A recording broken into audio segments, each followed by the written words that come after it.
ಹಿಂದೂ ಮದುವೆಗಳು ಅಪಾಯದಲ್ಲಿದೆ. ಬಾಂಬೆ ಹೈಕೋರ್ಟ್ ಹೀಗೆ ಹೇಳಿದ್ಯಾಕೆ?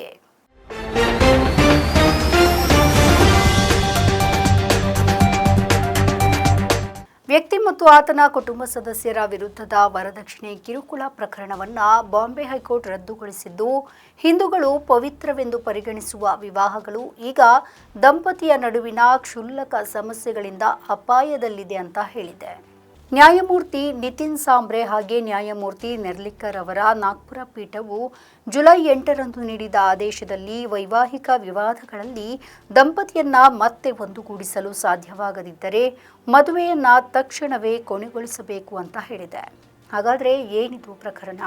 2023ರ ಡಿಸೆಂಬರ್ನಲ್ಲಿ ತನ್ನ ಮಾಜಿ ಪತ್ನಿ ತಮ್ಮ ವಿರುದ್ಧ ದಾಖಲಿಸಿದ್ದ ವರದಕ್ಷಿಣೆ ಕಿರುಕುಳ ಪ್ರಕರಣವನ್ನು ರದ್ದುಗೊಳಿಸುವಂತೆ ಕೋರಿ ವ್ಯಕ್ತಿ ಮತ್ತು ಆತನ ಕುಟುಂಬದ ಸದಸ್ಯರು ಸಲ್ಲಿಸಿದ್ದ ಅರ್ಜಿಯನ್ನು ಪೀಠ ವಿಚಾರಣೆ ನಡೆಸಿತ್ತು.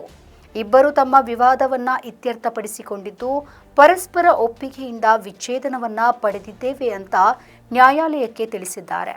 ಇದೇ ವೇಳೆ ಮಹಿಳೆ ಪ್ರಕರಣವನ್ನು ರದ್ದುಗೊಳಿಸಿದ್ರೆ ತನ್ನ ಆಕ್ಷೇಪಣೆ ಇಲ್ಲ, ತಾನು ಜೀವನವನ್ನು ಮುಂದುವರಿಸಲು ಬಯಸ್ತೇನೆ ಅಂತ ಹೇಳಿದ್ದಾರೆ.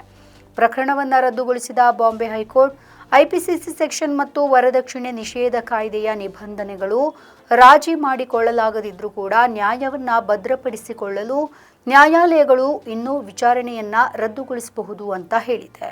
ಇನ್ನು ಇತ್ತೀಚಿನ ದಿನಗಳಲ್ಲಿ ವಿವಿಧ ಕಾರಣಗಳಿಂದ ವೈವಾಹಿಕ ಭಿನ್ನಾಭಿಪ್ರಾಯ ಸಮಾಜದಲ್ಲಿ ಸಮಸ್ಯೆಯಾಗಿ ಏರ್ಪಡ್ತಾ ಇದೆ.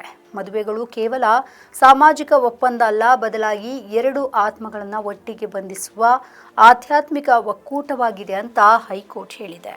ನಮ್ಮ ಈ ವಿಡಿಯೋ ನಿಮಗೆ ಇಷ್ಟ ಆದಲ್ಲಿ ಲೈಕ್ ಮಾಡಿ, ಶೇರ್ ಮಾಡಿ, ಕಮೆಂಟ್ ಮಾಡಿ ಮತ್ತೆ ಸಬ್ಸ್ಕ್ರೈಬ್ ಮಾಡಿ.